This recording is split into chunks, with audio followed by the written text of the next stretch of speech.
हाँ जी, जय जिनेन्द्र। गाइस, हमारा चैप्टर नंबर 8 चल रहा है इकोनॉमिक एंड बिजनेस एनवायरनमेंट का, दैट इज़ की गवर्नमेंट इंस्टीट्यूशंस, जिसके अंदर हमें कुछ इम्पोर्टेंट गवर्नमेंट इंस्टीट्यूशंस के बारे में बताया जा रहा है। राइट, ये जो इंस्टीट्यूशंस हम लोग स्टडी कर रहे हैं इस चैप्टर के अंदर, वो बहुत इंपॉर्टेंट है। सिर्फ इसी लेवल पर नहीं, एंट्रेंस लेवल पर नहीं, बल्कि एग्जीक्यूटिव लेवल पर और प्रोफेशनल लेवल पर भी इन इंस्टीट्यूशंस के बारे में हम डीपली स्टडी करेंगे। ठीक है, तो इनको ध्यान से पढ़िए। ऑलरेडी हमारी एक क्लास हो चुकी है, ये हमारी सेकंड क्लास है। तो जी, फर्स्ट क्लास में हम लोग नीति आयोग के बारे में डिस्कस कर चुके हैं। नीति आयोग के साथ साथ हम लोग नीति आयोग का एक प्रोग्राम 7, इसके बारे में भी डिस्कस कर चुके हैं। आज ये जी हमें स्टार्ट करना है MCA से, मिनिस्ट्री ऑफ कॉरपोरेट अफेयर्स।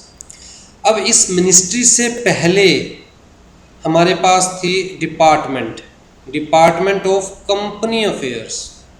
पहले क्या था? Department of company affairs.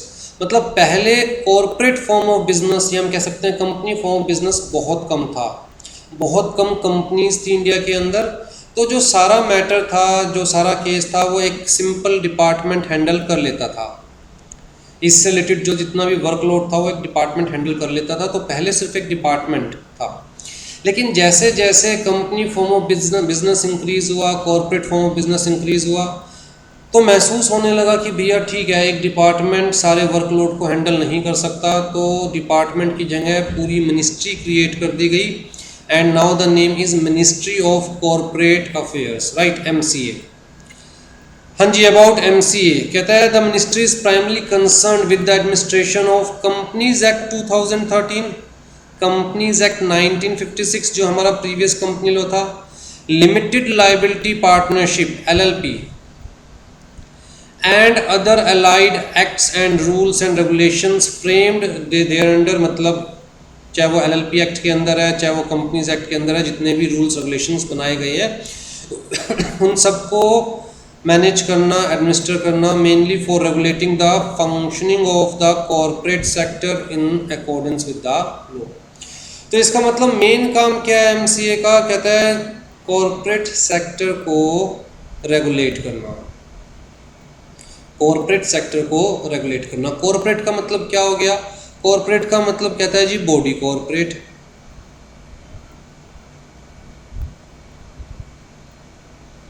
Body corporate का मतलब कहता है जी एक ऐसी body which is having legal existence, मतलब existence in the eyes of law.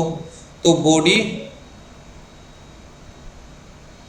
Having existence in the eyes of law. ठीक है जी, जैसे कि company having separate legal existence in the eyes of law, जैसे कि LLP having separate legal existence in the eyes of law, right. तो basically और भी बहुत सारी होती है, जैसे कि स्पेशल पर्पस व्हीकल, लेकिन इसके बारे में आप एग्जीक्यूटिव लेवल पर पढ़ेंगे। ठीक है, तो मतलब क्या है? कहता है जी जो कॉरपोरेट सेक्टर को रेगुलेट करने के लिए स्पेसिफिकली मिनिस्ट्री क्रिएट की गई, उसे हम कह रहे हैं मिनिस्ट्री ऑफ कॉरपोरेट अफेयर्स। ठीक है जी। उसके अलावा कंपटीशन एक्ट 2002 के अंदर भी मिनिस्ट्री ऑफ कॉरपोरेट अफेयर्स को ही पावर दी गई। तो जी administration of the competition act 2002 to prevent practice having the adverse effect on competition. Competition act basically क्यों लाया गया? कंपटीशन एक्ट से पहले हमारे पास एक और एक्ट था, MRTP, monopolistic and restrictive trade practice act. ठीक है, बहुत पुराना एक्ट था ये। मेन एम क्या था इस एक्ट का? कि मार्केट में किसी की मोनोपोली क्रिएट ना हो, मार्केट में किसी तरह की रिस्ट्रिक्टिव ट्रेड प्रैक्टिस ना हो, मार्केट में अनफेयर ट्रेड ना हो। एक हेल्दी कंपटीशन मार्केट में रहेगा तभी मार्केट ग्रो करेगी, राइट। वो सबके लिए बेटर होता है, एक हेल्दी कंपटीशन होगा। हेल्दी कंपटीशन का मतलब क्या है? कि भाई सारे डिमांड एंड सप्लाई के बेसिस पर डिसीजंस लेंगे। तो इसका मतलब अगर आप बेकार प्रोडक्ट बनाएंगे, घटिया क्वालिटी का प्रोडक्ट बनाएंगे, पुअर क्वालिटी का, तो ऑटोमेटिकली आपकी डिमांड मार्केट से ख़त्म हो जाएगी। लेकिन अगर कोई अच्छी क्वालिटी का प्रोडक्ट देगा, अच्छे प्राइस पर देगा, तो ऑटोमेटिकली उसकी डिमांड मार्केट में इंक्रीज हो जाएगी, राइट। तो एक दूसरे से compete करने के लिए बेटर से बेटर क्वालिटी लोग बनाए और जितना कम से कम प्राइस पर हो सकता है मार्केट में उस प्रोडक्ट को, उस सर्विस को अवेल करवाए। तो ये मेन मोटिव था MRTP का। लेकिन एक्चुअल में MRTP जो है वो प्रॉपरली शायद अपना काम ये एक्ट कर नहीं पाया, इसलिए इस एक्ट को हटाकर कंपटीशन एक्ट 2002 लाया गया, राइट। तो कंपटीशन एक्ट 2002 के अंदर अनफेयर ट्रेड प्रैक्टिस को भी कंसिडर किया गया, मतलब ऐसी एडवर्टीजमेंट्स ना दी जाए जिसकी वजह से लोग मिसगाइड हो, ठीक है। तो जी कंपटीशन एक्ट को एडमिनिस्टर करना भी किसका काम है, MCA का काम है। To promote and sustain competition in the market to promote the interest of consumers through the commission set up under the act। तो जी कंपटीशन एक्ट के अंदर एक कमीशन को सेटअप किया गया है, उस कमीशन का नाम है कंपटीशन कमीशन, ठीक है। हाँ जी, MCA also exercise supervision over the 3 professional bodies। कौन कौन सी 3 प्रोफेशनल बॉडीज के ऊपर MCA का सुपरविजन है, ICAI, ICSI and ICWAI, basically institute of cost accountant of India, right. तो ICWAI। हाँ जी, the ministry also has the responsibility for carrying out functions of central government relating to administration of partnership act, companies donation to national funds act 1951 and societies registration act 1980, ठीक है जी। तो कुल मिला के companies act को administer करना किसका काम, कहता है जी मिनिस्ट्री ऑफ कॉर्पोरेट अफेयर्स। कुल मिलाकर कंपटीशन एक्ट को एडमिनिस्टर करना किसका काम, मिनिस्ट्री ऑफ कॉर्पोरेट अफेयर्स। इन तीनों इंस्टीट्यूट्स को एडमिनिस्टर करना किसका काम, मिनिस्ट्री ऑफ कॉर्पोरेट अफेयर्स। और साथ में जो गवर्नमेंट के फंक्शंस हैं उनको भी देखना, इन एक्ट्स के अंदर उन फंक्शंस को भी देखना किसका काम। तो कुल मिला के सोसाइटीज़ रजिस्ट्रेशन एक्ट 1980 में जो गवर्नमेंट्स की पावर है किसके पास है, MCA के पास। पार्टनरशिप एक्ट के अंदर जो गवर्नमेंट की पावर है, फंक्शंस है, किसके पास है, MCA के पास, ठीक है जी। आ जाइए जी MCA के और एफिलेटेड ऑफिसेस। एफिलेटेड का मतलब which are affiliated by the MCA। तो एक तो serious fraud investigation office, serious fraud investigation office. देखिए जब हम कॉरपोरेट वर्ल्ड की बात करते हैं तो बहुत ज़्यादा चीज़ों को कॉम्प्लेक्स ना करते हुए, अभी आप लोग एंट्रेंस लेवल पर है, आप मान के चलिए जब हम कंपनी की बात करते हैं तो कंपनी एक ऐसा फॉर्म ऑफ बिजनेस है which can collect money from the public bye issuing shares, right, bye issuing securities. अब जी कंपनी की सिक्योरिटीज तो कोई भी परचेज कर सकता है, राइट, जनरल पब्लिक परचेज कर सकती है कंपनी की सिक्योरिटीज। तो मान के चलते हैं, देखिए ABCD ये 4 लोगों ने मिलके एक कंपनी प्रमोट करी, कंपनी प्रमोट करके पब्लिक इशू लेके आए। पब्लिक इशू का मतलब कि पब्लिक में शेयर सेल करने के लिए लेके आए ताकि पब्लिक कंपनी के शेयर सब्सक्राइब करे, पब्लिक को शेयर सेल करे, पैसे इकट्ठे करे और बाद में भाग गए। तो ऐसे केसेस बहुत सारे होने लगे थे। तो बेसिकली क्या है, ये फ्रॉड है। किसने किया ये फ्रॉड, कंपनी ने किया। The answer is no, company का खुद का माइंड नहीं होता। फ्रॉड कौन करता है कंपनी के नाम पर, जो लोग कंपनी के पीछे बैठे होते हैं, ABCD। तो ऐसे लोगों को रोकने के लिए, ऐसे लोगों पर वॉच रखने के लिए इस ऑफिस को क्रिएट किया गया। The government in the backdrop of major failure of non-banking financial institutions NBFCs, non-banking financial companies, right? non-banking financial companies क्या होती है, कहता है एक ऐसी कंपनी जो कि एक्चुअल में बैंक नहीं है, एक ऐसी कंपनी जो कि एक्चुअल में बैंक नहीं है लेकिन बैंक की कुछ कुछ एक्टिविटीज़ कर सकती है।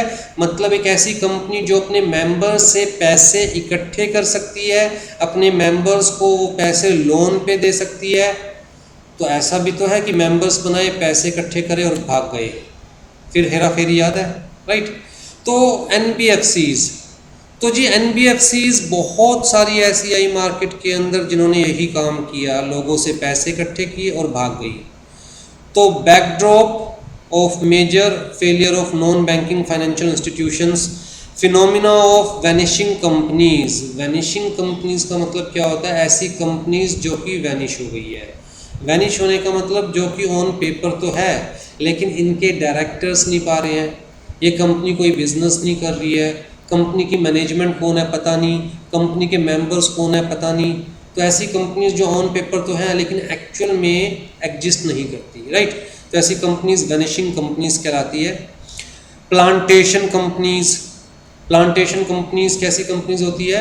कहते हैं जी हम देखिए ये ज़मीन का टुकड़ा खरीदा, यहाँ पर प्लांट उगाएंगे तो आप हमें पैसे दीजिए ताकि हम ज़मीन खरीद सके, यहाँ पर प्लांट उगा सके, फिर प्लांट बड़े बड़े होंगे, फिर हम जी उनकी वुड को बेचकर पैसे कमाएंगे, वो आपको पैसे दिए जाएंगे, मेंबर्स में डिस्ट्रीब्यूट किए जाएंगे। तो इस सारे प्रोसेस में 8 से 10 साल लगेंगे और पता चलता है पैसे इकट्ठे करके कंपनी के जो मैनेजमेंट है गायब। ठीक है, तो इस टाइप के जो फ्रॉड्स हो रहे थे, जो स्टॉक मार्केट के अंदर स्कैम्स हो रहे थे, उनको रोकने के लिए, उनके ऊपर वॉच रखने के लिए इस ऑफिस को सेटअप किया गया, serious fraud investigation office, a multi disciplinary organisation to investigate corporate frauds. The organization has been established and it has started functioning since 1st of October 2003। तो MCQ के पॉइंट ऑफ व्यू से क्या क्या important है? ये सारी चीज़ तो important सही भाई, जैसे कि आपसे पूछा जा सकता है कौन कौन सी प्रोफेशनल बॉडीज़ है जो कि MCA के अंडर आती है, कौन कौन से एक्ट्स हैं जिसमें MCA को पावर दे रखी है सेंट्रल गवर्नमेंट की, राइट। उसके अलावा ये चीज़ें होती है जैसे कि ये डेट MCA के MCQs के पॉइंट ऑफ व्यू से इम्पोर्टेंट है। फिर जी दूसरा क्या है? Competition commission of India. ये चीज़ हम ऊपर पढ़ चुके हैं कि जी कंपटीशन कमीशन को एडमिनिस्टर करना किसका काम है? ठीक है, तो this is affiliated office of the MCA। Competition commission has been established by the central government with effect from 14th October 2003 under competition act 2002। Competition commission of India consist of chairperson and 6 members appointed by the central government. क्या काम है इनका वो मैं ऊपर आपको समझा चुका हूँ। Elimination to eliminate practices having adverse effect on the competition, promote and sustain competition, protect the interest of the consumers and ensure freedom of trade in the market of India, right। तो कुल मिलाकर अगर healthy competition होगा तो market भी healthy रहेगी, customers को अच्छी क्वालिटी मिलेगी, कम प्राइस पर मिलेगी, तो कस्टमर्स का इंटरेस्ट भी प्रोटेक्टेड रहेगा। फिर जी अनफेयर ट्रेड प्रैक्टिस को रोकना भी कमीशन का काम है, राइट। तो ensure the freedom of trade. Freedom of trade का मतलब जैसे टाई अप प्रैक्टिस होती है। टाई अप प्रैक्टिस का मतलब क्या है कि अगर मैं अपनी दुकान पे कोई सामान रखना चाहता हूँ तो जो सप्लायर है वो कहता है भैया देखिए आपकी दुकान पर ये सामान मैं तभी दूँगा बेचने के लिए जब आप ये वाला सामान भी लेंगे। अब भैया ये तो सामान जेन्युइन है और ये कूड़ा है, लेकिन मजबूरी में मुझे अपनी दुकान पे रखना पड़ रहा है क्योंकि इसकी डिमांड है और मैं ये बेचना चाहता हूँ, तो मजबूरी में मुझे ये भी लेना पड़ेगा। तो ये क्या हो गया? Restrictive trade practice, right. तो to ensure the freedom of trade in the market of India, ये ड्यूटी है कंपटीशन कमीशन की। The Commission is also required to give opinion on competition issues on a reference received from the statutory authority established under any law। मतलब किसी भी law के अंदर कोई भी statutory authority का मतलब ही होता है which is established under the statute, under the law, right। And to undertake competition advocacy, create public awareness, जागो ग्राहक जागो, right। Impart training on competition issues. ठीक है जी। देखिए इसके अलावा एक कंज्यूमर प्रोटेक्शन एक्ट भी होता है जो कि कंज्यूमर्स की सेफ्टी के लिए बनाया गया है। कंपटीशन एक्ट भी है, कंज्यूमर प्रोटेक्शन एक्ट भी है। हाँ जी, फिर थर्ड क्या है? Indian institute of corporate affairs. इसका मेन काम क्या है? लोगों को एजुकेट करना। मतलब कुल मिला के जैसे ICSI किसको क्रिएट करता है? CS को। ICAI किसको क्रिएट करता है? CAs को। इसी तरह ये भी एक इंस्टीट्यूट है जो कि किस में ट्रेनिंग प्रोवाइड करता है? कहता है जी training in the various subjects and matters relevant to corporate regulations, जैसे कि corporate and competition laws, accounting and auditing issues, compliance management of corporate governance, business sustainability through environmental sensitivity and social responsibility, e governance, right. तो कुल मिला के ये सारे कौन से इश्यूज है, कहते हैं कॉर्पोरेट रिलेटेड इश्यूज। तो जी प्रोफेशनल्स चाहिए ना, कंपनीज के अंदर प्रॉपर प्रोफेशनल्स होने चाहिए जिनको इन चीज़ों की नॉलेज हो, जो कंपनी को, कंपनी के डायरेक्टर्स को गाइड कर सके कि भैया कंपटीशन लॉ क्या कहता है, कंज्यूमर प्रोटेक्शन एक्ट क्या कहता है, आप ऐसी एडवर्टीजमेंट इशू कर सकते हैं या नहीं कर सकते, आप इस टाइप की मार्केट प्रैक्टिस फॉलो कर सकते हैं नहीं कर सकते, आप इस तरह का ट्रेड प्रैक्टिस फॉलो कर सकते हैं नहीं कर सकते, आपको अकाउंट्स कैसे मेंटेन करने हैं, ऑडिटिंग कैसे होगी चीज़ों की, आपको क्या क्या कंप्लायंस करने हैं वेरियस कॉर्पोरेट लॉज के अंदर, राइट। तो इन सब चीज़ों के लिए हमें प्रोफेशनल्स चाहिए, तो कोई इंस्टीट्यूट होना चाहिए ना जो लोगों को ये एजुकेशन प्रोवाइड करे, ठीक है। तो उसी पॉइंट ऑफ व्यू से इस इंस्टीट्यूट को एस्टेब्लिश किया गया, Indian institute of corporate affairs, ठीक। इसी की एक विंग है Indian corporate law service, ICLS, right, one of the wing of Indian institute of corporate affairs. अब जी इसका काम क्या होता है, कहता है ट्रेनिंग प्रोवाइड करना, advance training, induction and advance training, किसको, प्रोबेशनरी ऑफिसर्स को। कौन से प्रोबेशनरी ऑफिसर्स, कहता है which are recruited through common exams of civil service examination, किस चीज़ से related, Indian corporate law service से रिलेटेड, ठीक है। तो अच्छी खासी जॉब होती है ये, जो कि एग्ज़ाम्स कंडक्ट किए जाते हैं by UPSC, union public service commission, और सिविल सर्विस एग्जामिनेशन होते हैं। तो बेसिकली इस फील्ड के अंदर इनको रिक्रूट किया जाता है और इनको ट्रेन करना इसकी रिस्पॉन्सिबिलिटी है इंडियन कॉर्पोरेट लॉ सर्विस की, ठीक है जी। तो बहुत ज़्यादा डिटेल में नहीं दिया हुआ है आपको, अगर MCA की बात करें हम तो एक ओवरव्यू दिया हुआ है, इनफैक्ट जो मेन चीज़ें बता रखी है वो सारी तो MCA की अगर आप वेबसाइट पे जाएंगे तो अबाउट अस में आपको आ जाएगा। आ जाइए जी, securities and exchange board of India, SEBI। अब जी SEBI की एग्जिस्टेंस को समझने की कोशिश कीजिए, SEBI का जन्म कैसे हुआ। सिक्योरिटीज़ मार्केट समझ में आती है आप लोगों को, एक ऐसा प्लेटफॉर्म जहां पर सिक्योरिटीज़ की सेल परचेज होती है, राइट। वो प्लेटफॉर्म फिजिकल भी हो सकता है, पेड़ के नीचे एक आदमी खड़ा है, सामने बहुत सारे लोग खड़े हैं, कोई अपने शेयर्स बेचने के लिए आया है, कोई शेयर्स खरीदने के लिए आया है, ठीक है जी। जो पेड़ के नीचे एक इंसान खड़ा है वो बोली लगा रहा है, जिसको बेचने हैं वो उस इंसान के पास अपनी सिक्योरिटीज़ लिखवा देता है कि भाई मेरे पास रिलायंस की 100 शेयर्स हैं और मैं ये बेचना चाहता हूँ। तो वो जो बोली लगाने वाला है वो कह रहा है हाँ जी रिलायंस रिलायंस रिलायंस रिलायंस, तो जिन लोगों को परचेज करना है वो अपनी तरफ से बिडिंग करेंगे। वो भी क्या है, कहता है एक प्लेस जहाँ पर सिक्योरिटीज़ की सेल परचेज हो रही है, वो भी सिक्योरिटीज़ मार्केट है। आज की डेट में सिक्योरिटीज़ मार्केट ऑनलाइन भी होती है, जैसे कि NSE BSE का आपने नाम सुना होगा।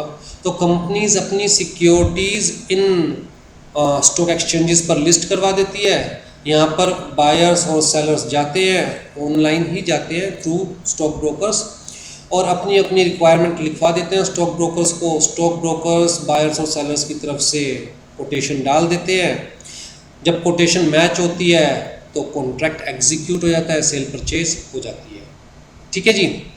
लेकिन आज की डेट में ये है हमारे पास ऑनलाइन स्टॉक एक्सचेंजेस, मतलब ऐसी stock exchanges which have nation wide terminal. तो चाहे स्टॉक एक्सचेंज NSE की बात करें या स्टॉक एक्सचेंज BSE की बात करें, नेशनल स्टॉक एक्सचेंज की बात करें या बॉम्बे स्टॉक एक्सचेंज की बात करें, इन दोनों के नेशन वाइड टर्मिनल है। मतलब ये मुंबई में दोनों एस्टेब्लिश्ड है, लेकिन इन्होंने अपने terminals all over India establish कर रखे हैं। तो कोई जम्मू कश्मीर में बैठा है तो वहाँ बैठा बैठा अपनी कोटेशन डाल सकता है। जैसे इंटरनेट है, फेसबुक है, फेसबुक को कहीं से भी एक्सेस किया जा सकता है। आप भी अपनी बात लिख सकते हो, मैं भी अपनी बात लिख सकता हूँ। इसी तरह इनके यहाँ पर इंटरनेट का यूज़ नहीं किया जाता क्योंकि इंटरनेट के अंदर सिक्योरिटी इश्यूज़ रहते हैं, लेकिन इंटरनेट के थ्रू, इंट्रानेट के थ्रू मतलब वायर्स के थ्रू ऑल ओवर इंडिया इन्होंने टर्मिनल्स क्रिएट किए हुए हैं। ठीक है, तो कुल मिला के कोई बंदा जम्मू एंड कश्मीर में बैठा है जो कि शेयर सेल करना चाहता है, कोई बंदा लेट्स से कन्याकुमारी में बैठा है जो कि बाय करना चाहता है, तो जी वो यहाँ से अपनी कोटेशन डलवाएगा और वहाँ पर बायर अपनी रिक्वायरमेंट डलवाएगा, स्टॉक एक्सचेंज के कंप्यूटर मैच करेंगे और अगर दोनों की कोटेशंस मैच हो जाती है, रिक्वायरमेंट्स मैच हो जाती है, तो कॉन्ट्रैक्ट एग्जीक्यूट हो जाएगा। ठीक है, कुल मिला के आज के टाइम में ट्रांसपेरेंसी है, फिर भी ट्रांसपेरेंसी आज के टाइम में। क्यों? क्योंकि अगर 500 लोग कोटेशन देने वाले हैं, शेयर्स को सेल करने वाले हैं 500 लोग और 400 लोग खरीदने वाले या 500 लोग खरीदने वाले हैं, तो अल्टीमेटली वो सारी अपनी कोटेशंस एक हम कह सकते हैं प्लेटफॉर्म पर डाल रहे हैं विच इज़ ट्रांसपेरेंट, क्योंकि उस प्लेटफॉर्म को ऑल ओवर इंडिया देखा जा सकता है, उस स्क्रीन को ऑल ओवर इंडिया देखा जा सकता है। जैसे अगर मैं फेसबुक के पेज पर कुछ लिखूँगा और उस पेज का लिंक आपके पास होगा तो वो आप भी देख सकते हो, आपका फ्रेंड भी देख सकता है, मैं भी देख सकता हूँ। इसका मतलब कि कौन क्या लिख रहा है, वहाँ पर ट्रांसपेरेंसी है। ठीक है, लेकिन जब ये स्टॉक एक्सचेंजेस ऑनलाइन नहीं थे, फिजिकल ट्रेडिंग होती थी, तब बड़ी मैन्युपुलेशन चलती थी। मैन्युपुलेशन क्यों चलती थी? मान के चलो मुंबई के अंदर फ़िलहाल रिलायंस के शेयर का रेट चल रहा है 100 रुपये और दिल्ली के अंदर अगर किसी को रिलायंस का शेयर बेचना है तो वो दिल्ली वाले स्टॉक ब्रोकर के पास जाएगा। अब उसका तो मुंबई में कोई कनेक्शन है नहीं, लेकिन स्टॉक ब्रोकर्स आपस में कनेक्टेड होते थे। दिल्ली वाला स्टॉक ब्रोकर मुंबई वाले स्टॉक ब्रोकर के साथ कनेक्टेड है। अब जिस स्टॉक ब्रोकर ने मुंबई वाले स्टॉक ब्रोकर से पूछा भैया क्या रेट चल रहा है मुंबई में, तो उसने बताया 100 रुपये। यहाँ पर स्टॉक ब्रोकर ने दिल्ली वाले जो सेलर है वो बायर है उसको कहा कि यार 80 रुपये का रेट चल रहा है, इससे ज़्यादा का बिक नहीं रहा है, आप चाहो तो पता कर लो। अब वो बेचारा कहाँ पता करेगा, पहले ना टेलीफोन की ज़्यादा सुविधा होती थी ना इंटरनेट की। वो कहता है ठीक है जी 80 में बिकवा दो, जबकि एक्चुअल में डिमांड कितने रुपए में थी, 100 रुपये में। तो बेसिकली देखिए इस जो बायर है मैनिपुलेट किया गया, 20 रुपये का नुकसान बेसिकली इसको हुआ और वो 20 रुपये किसकी जेब पॉकेट में गए, स्टॉक ब्रोकर्स की पॉकेट में गए। ठीक है, इसी तरह 1980s में बेसिकली बहुत सारी ऐसी कंपनीज आई जो कि मार्केट में आती, पब्लिक इशू लेके आती, लोग उसके शेयर्स परचेज करते, वो कंपनी पैसा इकट्ठा करती और भाग जाती, उसकी मैनेजमेंट भाग जाती। तो लोग लगाते ही क्यों थे? क्योंकि इंडिया में लोगों को बैठ के खाने की आदत है।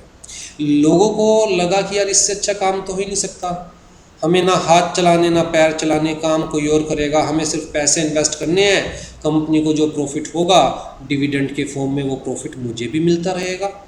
तो लोग इसलिए आंख बंद करके किसी भी कंपनी का पब्लिक इशू आता था पैसे लगा देते थे, शेयर्स परचेज कर लेते थे, ये देखे बिना कि एक्चुअल में मैनेजमेंट जेन्युइन है या नहीं है, बोर्ड ऑफ डायरेक्टर्स जेन्युइन है या नहीं है, उनका कोई ट्रैक रिकॉर्ड अवेलेबल है या नहीं है, राइट, एक्सपीरियंस्ड है या नहीं है। तो इस चीज़ का फ़ायदा बहुत सारे लोगों ने उठाया। वो बेसिकली कंपनी बनाते थे, कंपनी बना के पब्लिक इशू लेके आते थे, पब्लिक इशू लाकर पैसे इकट्ठे करते थे और भाग जाते थे। ऐसी कोई ऑर्गेनाइजेशन नहीं थी, ऐसा कोई बेसिकली हम कह सकते हैं एडमिनिस्ट्रेटर नहीं था जो इस चीज़ पर वॉच रख सके कि कौन पब्लिक इशू ला सकता है, कौन पब्लिक इशू नहीं ला सकता, पब्लिक इशू लाने के लिए किन किन चीज़ों को कंप्लाई करना पड़ेगा, क्या ट्रांसपेरेंसी प्रोसीजर होगा, क्या क्या डिस्क्लोजर्स आपको देने पड़ेंगे पब्लिक को पब्लिक इशू लाने के लिए, राइट। तो ऐसा कोई हमारे पास रेगुलेटर नहीं था। धीरे धीरे करके लोगों को लगा यार ये तो कुछ नहीं है, सारे फ्रॉड होते हैं, और उनका सिक्योरिटीज़ मार्केट से या कॉर्पोरेट वर्ल्ड से विश्वास उठना शुरू हो गया। लोगों ने कंपनीज़ में इन्वेस्ट करना बंद कर दिया, इवन जेन्युइन कंपनीज़ में भी इन्वेस्ट करना बंद कर दिया। और आपको पता है किसी भी इकोनॉमी की ग्रोथ के लिए कंपनी फॉर्म ऑफ बिजनेस बहुत इंपॉर्टेंट है। क्यों? क्योंकि कंपनी फॉर्म ऑफ बिजनेस ही इकलौता ऐसा फॉर्म ऑफ बिजनेस है जहाँ पर हम अननोन लोगों से कैपिटल रेज कर सकते हैं, राइट, उनको बिना पार्टनर बनाए, उनकी बिना इन्वॉल्वमेंट के डे टू डे वर्किंग में। ठीक है जी। तो बहुत सारा पैसा जब इकट्ठा करना होता है बड़े बड़े प्रोजेक्ट्स के लिए, करोड़ों रुपए के प्रोजेक्ट्स के लिए, तो सिर्फ एक ही फॉर्म ऑफ बिजनेस समझ में आता है, that is company form of business. लेकिन अगर लोगों का इंटरेस्ट ही हिल जाएगा कॉर्पोरेट वर्ल्ड से, वो इन्वेस्ट ही नहीं करेंगे, तो वो बहुत सारा पैसा इकट्ठा कैसे होगा, बड़ी बड़ी इंडस्ट्रीज़ कैसे लगेगी, बड़े बड़े प्रोजेक्ट्स कैसे लगेंगे। अगर बड़ी बड़ी इंडस्ट्रीज़ नहीं लगेंगी, बड़ी बड़ी प्रोजेक्ट्स नहीं लगेंगे, तो इकोनॉमी की ग्रोथ कैसे होगी। तो जी गवर्नमेंट को भी चिंता हुई। तो जी स्टार्टिंग में basically securities and exchange board of India के नाम से एक बॉडी एस्टेब्लिश की गई। अभी मैं सिर्फ कह रहा हूँ बॉडी, स्टैट्यूटरी बॉडी नहीं है ये, क्या है, सिर्फ एक बॉडी। क्यों? क्योंकि बेसिकली जब इसको 1988 में एस्टेब्लिश किया गया तो किसी लॉ के अंदर एस्टेब्लिश नहीं किया गया था। जब इसे किसी लॉ में एस्टेब्लिश नहीं किया गया तो इसके पास किसी लॉ में पावर ही नहीं थी, no power in any law. तो एस्टेब्लिश तो इसीलिए किया गया था कि अगर किसी भी इन्वेस्टर को कोई भी ग्रीवियांस है, कोई भी कंप्लेंट है किसी भी कंपनी से, तो वो सेबी को अप्रोच करेगा, सेबी उस कंपनी को अप्रोच करेगी और इन्वेस्टर और कंपनी के बीच में जो भी मैटर है रिजॉल्व करवाएगी सेबी। अब जी हुआ क्या, कंपनी शेयर्स लेके आई, इन्वेस्टर ने इन्वेस्ट किया, पैसे दे दिए कंपनी को, उसके बाद कंपनी ने इन्वेस्टर तक शेयर्स भी नहीं पहुंचाए। इन्वेस्टर बार बार कंपनी को लिख रहा है तो कंपनी रिस्पॉन्ड भी नहीं कर रही। तो जी इन्वेस्टर ने क्या किया, सेबी को लिखा कि भैया मैंने इस कंपनी में शेयर्स परचेज किए थे, पैसे भी दे दिए, लेकिन मेरे पास शेयर सर्टिफिकेट नहीं आए। सेबी ने कंपनी को लिखा, कंपनी के वहाँ मेरे जैसा एक सेक्रेटरी बैठा था, उसने सेबी का लेटर पढ़ा, उसको मोड़ा, टेबल साफ की, कूड़े के डब्बे में फेंक दिया और ये मन ही मन मुस्कुराकर बोला उखाड़ ले जो उखाड़ता हो। क्यों? क्योंकि पता है कि इसके पास कोई पावर ही नहीं, किसी लॉ में कुछ कर ही नहीं सकता। तो जी बाद में फिर सिक्योरिटीज लॉ के अंदर बेसिकली सेबी एक्ट लाया गया 1992 में, और सेबी एक्ट में new securities and exchange board of India, मतलब न्यू सेबी को एस्टेब्लिश किया गया। तो ये जो ओल्ड सेबी है इसका क्या हुआ, इसको ख़त्म कर दिया गया, इसकी सारी एसेट्स जो है, सारे कामकाज जो है वो न्यू सेबी को दे दिए गए, नाम सेम रहा, ठीक है, न्यू सेबी को दे दिए गए। तो जी जो न्यू सेबी एस्टेब्लिश हुआ, जो न्यू बोर्ड एस्टेब्लिश हुआ, जो न्यू बॉडी एस्टेब्लिश हुई, that was established under securities and exchange board of India act 1992। इसका मतलब अब एक एक्ट था जिसके अंदर सेबी को एस्टेब्लिश किया गया था और सेबी के पास पावर्स थी इस एक्ट के अंदर। अब अगर कोई सेबी की बात नहीं मानेगा तो सेबी उसे डंडे हाथ, मतलब डंडे से ही मारेगी, राइट। तो बेसिकली बहुत सारी पावर्स दी गई इस एक्ट के अंदर सेबी को। तो कब ये बेसिकली एस्टेब्लिश्ड हुआ, 12 अप्रैल 1992 को, 12 अप्रैल 1992 को। कौन से एक्ट के अंदर, securities and exchange board of India 1992, ठीक है जी। अब जी इस एक्ट का प्रियम्बल क्या कहता है कि भैया क्या बेसिक फंक्शंस क्या है सेबी के, किस लिए एस्टेब्लिश किया गया भैया सेबी को। तो कहा गया to protect the interest of the investors in the securities and to promote the development of the securities market and to regulate the securities market and for matters connected therewith or incidental thereto। तो जी सबसे पहला और prime purpose क्या है, to protect the interest of the investor, क्योंकि अगर market में investors ही नहीं है, कोई इन्वेस्ट करने वाला ही नहीं है, कोई फंड्स देने वाला ही नहीं है, तो भैया उस इकोनॉमी को कोई नहीं बचा सकता। पैसा चाहिए काम करने के लिए, अगर मेरे पास आइडिया है, मेरे पास स्ट्रेंथ है, मेरे पास मैन पावर है, तब भी मैं कुछ नहीं कर सकता जब तक मेरे पास पैसा नहीं है। और पैसा तो बड़े प्रोजेक्ट्स के लिए मैं अपनी जेब से तो ला नहीं सकता, अल्टीमेटली मुझे इन्वेस्टर्स चाहिए। तो इन्वेस्टर्स को प्रोटेक्ट करना बहुत इम्पोर्टेंट है अगर आप चाहते हो कि फाइनेंशियल मार्केट ग्रो करे और अल्टीमेटली हमारी इकोनॉमी ग्रो करे, हमारा देश ग्रो करे, राइट। तो सबसे पहला काम क्या दिया गया कि जी सिक्योरिटीज मार्केट में अगर मैं इन्वेस्टमेंट के पॉइंट ऑफ व्यू से मार्केट को डिवाइड करूं तो जी फाइनेंशियल मार्केट मतलब एक ऐसी मार्केट जहां जो इन्वेस्टर्स हैं मिलते हैं किससे, कहता है those who are looking for the funds. तो जी इन्वेस्टर्स किससे मिलते हैं, those who are looking for funds, ठीक है। तो आप ये भी कह सकते हैं कि इन्वेस्टर्स बोरोवर्स से मिलते हैं, बट बोरोवर्स जो है एग्जैक्ट वर्ड नहीं है, क्योंकि सिर्फ उधार की बात नहीं कर रहे हैं हम। अगर आप किसी कंपनी के शेयर्स परचेज करें तो इसका मतलब ये नहीं कि आप कंपनी को उधार दे रहे हैं, तो इसलिए मैंने लिखा those who are looking for the funds, ठीक है जी। फाइनेंशियल मार्केट को अगर हम डिवाइड करना चाहें तो दो कैटेगरीज में डिवाइड कर सकते हैं। एक तो हमारे पास हो गई कैपिटल मार्केट,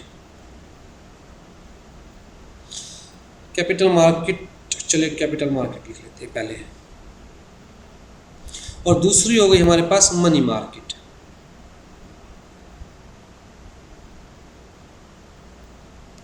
मनी मार्केट के अंदर हम मान के चलते हैं generally short term funds raise किए जाते हैं, generally short term funds raise किए जाते हैं, जैसे कि बैंक से आपने लोन ले लिया, right. Short term funds in the form of borrowing, in the form of borrowings, उधार के तौर पे, राइट। 1 महीने के लिए, 2 महीने के लिए, साल के लिए, राइट। कैपिटल मार्केट का मतलब एक ऐसी मार्केट जहां पर लॉन्ग टर्म फंड्स से डील किया जाता है, जहां पर आप फंड्स रेज करते हैं to create the capital, not to satisfy the working capital need. यहां पर हम लोग जनरली फंड्स रेज करते हैं to satisfy the working capital needs, short term के लिए। यहाँ पर हम फंड्स रेज करते हैं to create the capital, right, long term के लिए। तो कैपिटल मार्केट को भी हम बेसिकली दो कैटेगरीज में डिवाइड कर सकते हैं, securities market and other form of borrowing कह लीजिए, लैंडिंग कह लीजिए, लैंडिंग और बोरोइंग लॉन्ग टर्म, लेकिन ठीक है। सिक्योरिटीज मार्केट कहता है जी ऐसी मार्केट जहां सिक्योरिटीज इश्यू करके फंड्स रेज किए जाते हैं, where funds are raised by issuing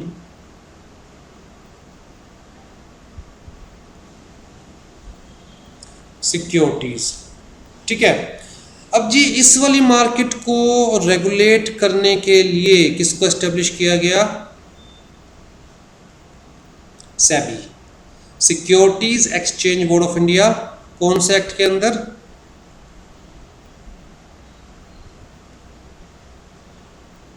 SEBI act 1992 के अंदर, ठीक है जी। इंपॉर्टेंट क्यों है, क्योंकि सिक्योरिटी देखिए, अगर हम बात करते हैं लैंडिंग या बोरोइंग की, अगर हम बात करते हैं मनी मार्केट की, तो यहाँ जनरली ऑल्दो इंटरमीडियरीज होते हैं, अगर हम लैंडर और बोरोअर के बीच में देखें तो इंटरमीडियरीज होते हैं, जैसे कि बैंक्स, ये भी इंटरमीडियरीज ही है, राइट। लेकिन जनरली क्या होता है कि पता होता है किससे पैसा लिया जा रहा है और किसके पास जा रहा है।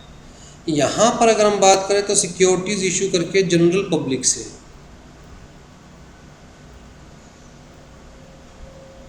फंड्स रेज किए जा रहे हैं, और जनरल पब्लिक का मतलब आम जनता, भोली भाली जनता, जिनको कुछ शातिर लोग बेवकूफ़ बना सकते हैं। जैसे मैंने कहा ना कि लोग आते, कंपनी बनाते, पब्लिक इशू लेके आते, शेयर सेल करते, पैसे इकट्ठे करते और गायब, राइट।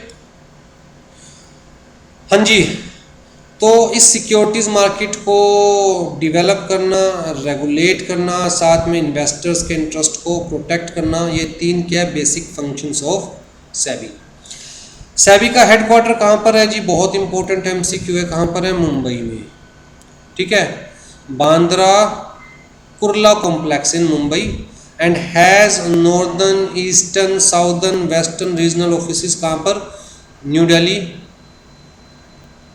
कोलकाता, चेन्नई, अहमदाबाद। उसके अलावा और भी ऑफिसेस एस्टेब्लिश किए गए हैं जयपुर में, बेंगलोर में, अदर ऑफिसेस इन गुवाहाटी, भुवनेश्वर, पटना, कोची, चंडीगढ़, राइट। हाँ जी, फंक्शंस ऑफ सेबी। तो बेसिकली सेबी के 3 मेजर फंक्शंस बताए गए, एक तो इश्यूअर ऑफ सिक्योरिटीज़, एक इन्वेस्टर्स और एक मनी मार्केट। इन तीनों के पॉइंट ऑफ व्यू से सेबी के फंक्शंस हमें देखना है।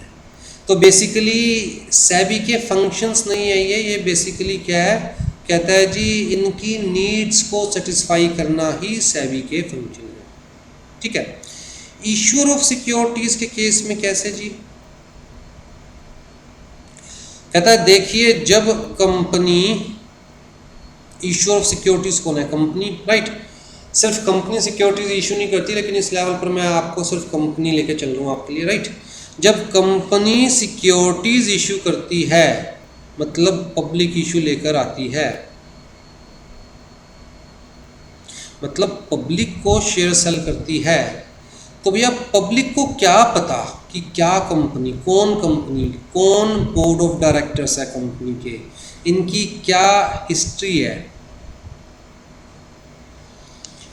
भैया पब्लिक को कैसे पता चलेगा, जब कंपनी क्या देगी अपने बारे में डिस्क्लोजर्स, क्या देगी,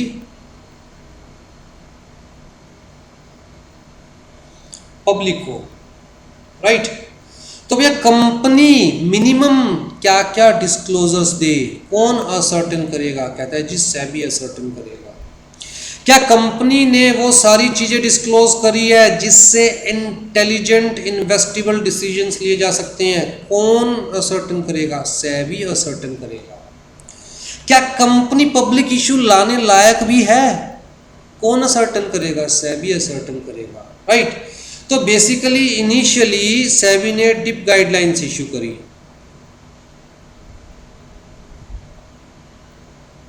डिप गाइडलाइंस इशू करी। गाइडलाइंस थी बेसिकली, हम इसे लॉ नहीं कह सकते। डिप गाइडलाइंस का मतलब disclosure and investor protection guidelines, कि भैया अगर कोई भी कंपनी पब्लिक इशू लाना चाहती है तो ये गाइडलाइंस उसको कंप्लाई करनी पड़ेगी। अब जी जब गाइडलाइंस थी तो कुछ कंपनीज ने इसकी कॉन्स्टिट्यूशनल वैलिडिटी पर सवाल उठाया और कहा कि भैया गाइडलाइंस के बेसिस पर हमें रोका नहीं जा सकता, ये तो सिंपल एक तरह से गाइडेंस है हमारे लिए, दिस इज़ नॉट लॉ। तो बाद में डिप गाइडलाइंस को ख़त्म करके इसी रिस्पेक्ट पे रेगुलेशंस लाए गए। तो ये रेगुलेशंस किसने बनाए, सेबी ने बनाए, ठीक है। तो इसीलिए SEBI has to be responsive to the needs of 3 groups, एक तो इश्यूअर ऑफ सिक्योरिटीज, ठीक, दूसरा इन्वेस्टर्स के पॉइंट ऑफ व्यू से कि इन्वेस्टर्स के हक की रक्षा कौन करेगा, सेबी, एजुकेट कौन करेगा, सेबी, फ्रॉड से कौन बचाने की कोशिश करेगा, सेबी, राइट।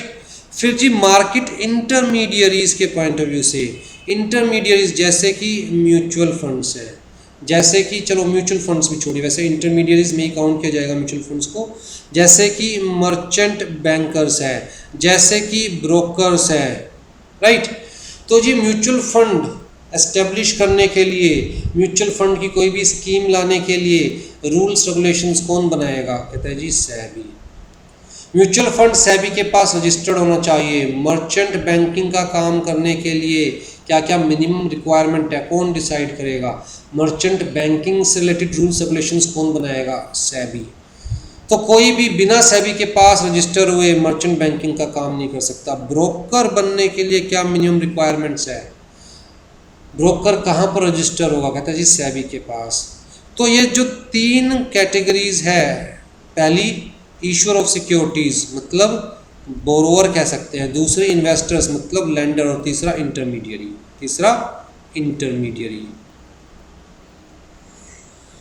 इन तीनों की रिक्वायरमेंट्स कौन पूरा करेगा, इन तीनों का ख्याल कौन रखेगा, सेबी, ठीक है जी।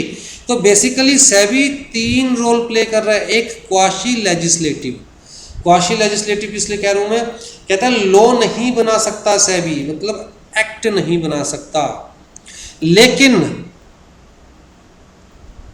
सेबी एक्ट के अंदर कहता है रूल्स रेगुलेशंस बनाने की पावर दी गई सेबी को। Rules and regulations for issuer of securities, for investors, for market intermediaries, ठीक है। उसके अलावा कहता है जी क्वाशी जुडिशियल पावर भी है। क्वाशी जुडिशियल का मतलब क्या है, कहता है कि सेबी कुछ केसेस के अंदर बकायदा ऑर्डर पास कर सकता है। कुछ केसेस के अंदर कैसे, नीचे अभी यहाँ पर तो डिटेल में नहीं दिया हुआ मैंने, क्योंकि बेसिकली आपकी बुक में डिटेल में नहीं दिया हुआ, लेकिन मैं इस चीज़ को आपको डिटेल में पढ़ाऊँगा आगे, ठीक है जी।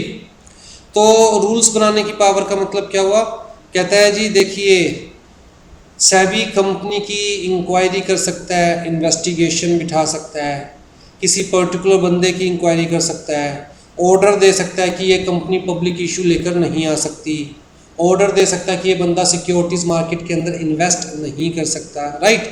तो passes rulings and orders like suspend the trading of any security in the recognised stock exchange, या फिर restrain person from accessing the securities market, prohibiting any person associated with the securities market to buy, sell or deal in the securities, ठीक है।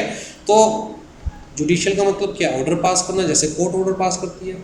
Quasi executive, executive का मतलब क्या है, चीज़ों को एडमिनिस्टर करना, मतलब इन्वेस्टिगेशंस कंडक्ट करना, इंक्वायरीज कंडक्ट करना, लाइसेंस प्रोवाइड करना टू इंटरमीडियरीज। मैंने कहा ना कि आप बिना सेबी के पास रजिस्टर हुए मर्चेंट बैंकर नहीं बन सकते, बिना सेबी के पास रजिस्टर हुए ब्रोकर नहीं बन सकते, इवन इन्वेस्टर एडवाइजर भी नहीं बन सकते, ठीक है। तो ये ध्यान में रखिएगा एमसीक्यूज के पॉइंट ऑफ व्यू से। हाँ जी, current members of the board, board का मतलब securities exchange board of India. तो जी ये जो मेंबर्स हैं इनके नाम याद रखिएगा, डेजिग्नेशन याद रखिएगा, सारे के सारे होल टाइम मेंबर्स, ठीक। अगर सेबी ने आपके अगेंस्ट कोई ऑर्डर दिया, ऊपर पढ़ा ना सेबी के पास क्वाशी जुडिशियल पावर है, सेबी ने आपके अगेंस्ट कोई ऑर्डर दिया, मान के चलिए सेबी ने ऑर्डर दे दिया कि आप सिक्योरिटीज मार्केट में डील नहीं करोगे, यू कैन नॉट बाय और सेल शेयर्स या securities in the securities market, और आप उसके ऑर्डर से संतुष्ट नहीं है, आपको लगता है सेबी ने मेरे अगेंस्ट गलत ऑर्डर दिया है, तो आप उसके ऑर्डर के अगेंस्ट अपील कहाँ फाइल कर सकते हो, कहता है any person aggrieved by the order of SEBI can file appeal to SAT. SAT क्या है, सिक्योरिटीज एपेलेट ट्रिब्यूनल। याद रखिएगा जहां ट्रिब्यूनल एस्टेब्लिश की गई होगी वहां उस ट्रिब्यूनल की एपेलेट ट्रिब्यूनल भी एस्टेब्लिश की गई होगी।